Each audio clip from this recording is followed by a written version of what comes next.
that. I call Stuart Smith. Thank you, Mr Chair.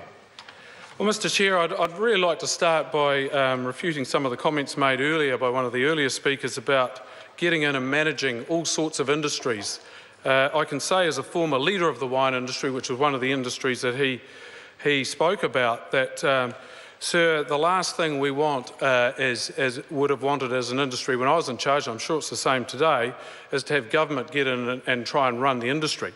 What industries want is a government who runs efficient services, which minimises the tax burden as much as possible, and most importantly, runs a good framework, and particularly takes care of trade by negotiating really good trade agreements and free trade agreements. And I'm really delighted to be part of a government that's supporting the TPP at the moment, which will be such a fantastic opportunity for this country. And it was disappointing, I'd have to say, although perhaps not surprising, to hear the comments coming, uninformed comments coming from the other side of the House.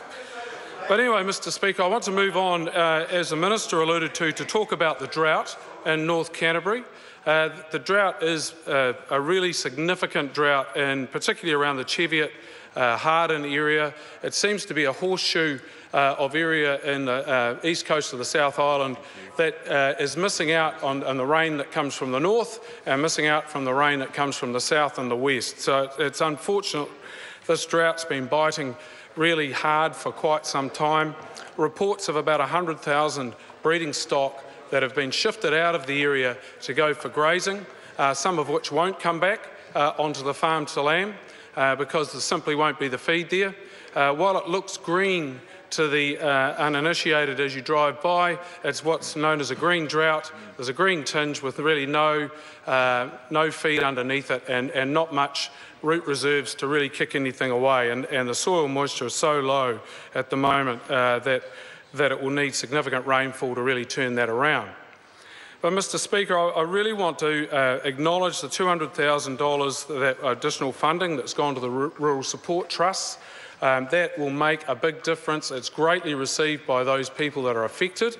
And also the $500,000 that was announced at the field days by Minister Guy and Minister Coleman. And that was a great initiative, and it really is, that's where governments can get in and make a big difference with actually a relatively small amount of money, and I want to acknowledge that.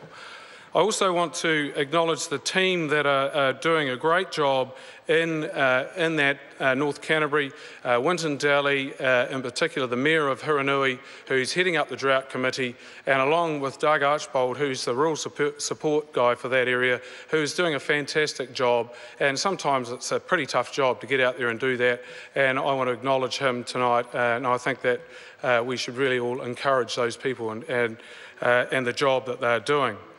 These things will improve. The weather, it will rain again, all those things happen, and people will adapt their systems to deal with it as best they can. But, Mr Speaker, that segues quite well, or Mr Chair, into my next point, which is irrigation. Irrigation, I acknowledge the $25 million towards the Irrigation Acceleration Fund, and there's been a lot of talk about funding from government and vote primary industries towards irrigation and what that amounts to. But that money is to fund storage, and storage is about actually the community benefiting and the environmental benefits from irrigation. And the Apua scheme in South Canterbury, I think, is a wonderful example of how the whole community and the environment benefits from storage.